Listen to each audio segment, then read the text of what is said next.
Masih bersama kami di Presisi Pagi. Pemkot New York memasang alat pemindai senjata dalam beberapa bulan mendatang di stasiun-stasiun kereta bawah tanah atau subway. Maret lalu terjadi banyak kasus kekerasan yang juga melibatkan senjata api dalam kereta bawah tanah New York. Simak laporan jurnalis VOA Randy Wicaksana di New York. Tahun 2022, sebuah tembakan mengenai langsung 10 orang di dalam kereta bawah tanah atau subway. Sang pelaku dijatuhi hukuman penjara seumur hidup. Maret lalu sebuah pertikaian antara dua pria berakhir dengan tembakan senjata di dalam kereta. Kasus-kasus kekerasan seperti ini memicu kekhawatiran publik New York terhadap keamanan sistem kereta bawah tanah. Pemerintah kota New York baru-baru ini merespon dengan rencana pemasangan alat pendeteksi senjata api di stasiun kereta bawah tanah. Go ahead, Mike, walk through. That's a real gun, but it doesn't have the firing pin in it. We'll be publishing the impact and use policy for electromagnetic weapons detection systems here in New York City. This kicks off the 90-day waiting period before this type of technology can be tested and used in our city to help keep New Yorkers safe. Data kepolisian NYPD per Februari 2024 sebut tindak kriminalitas di subway menurun 15% dibandingkan Februari tahun 2023. Meski demikian, secara psikis, warga New York tidak merasa sepenuhnya aman.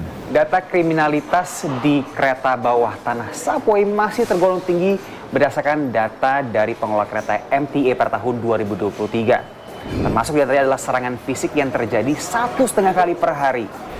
Di luar isu kriminalitas, para pengguna kereta subway masih harus juga berhadapan dengan berbagai isu lainnya, termasuk isu tunawisma yang semakin marak, isu kebersihan, dan juga isu hama tikus.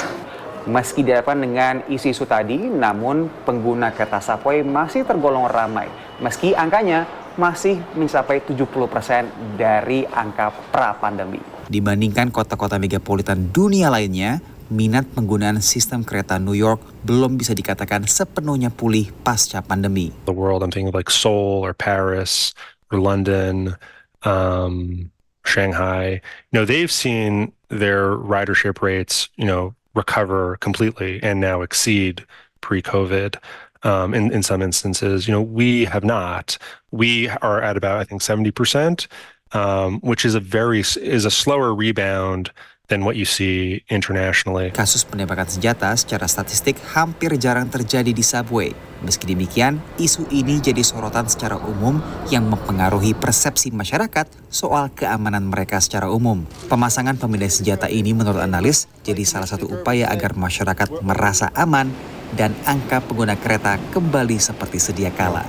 I get why, the mayor wants to be out front on this issue. I get why the governor wants to be out front on this issue. I get why the MTA wants to be out front on this issue, right? They're trying to recover ridership. Sebelumnya, Gubernur New York berinisiatif terjunkan lebih dari 1.000 personel aparat keamanan untuk melakukan penjagaan dan pemeriksaan tas di stasiun kereta tersibuk New York.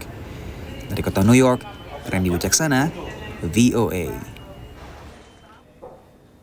Tetaplah bersama kami, Presisi Pagi akan segera kembali.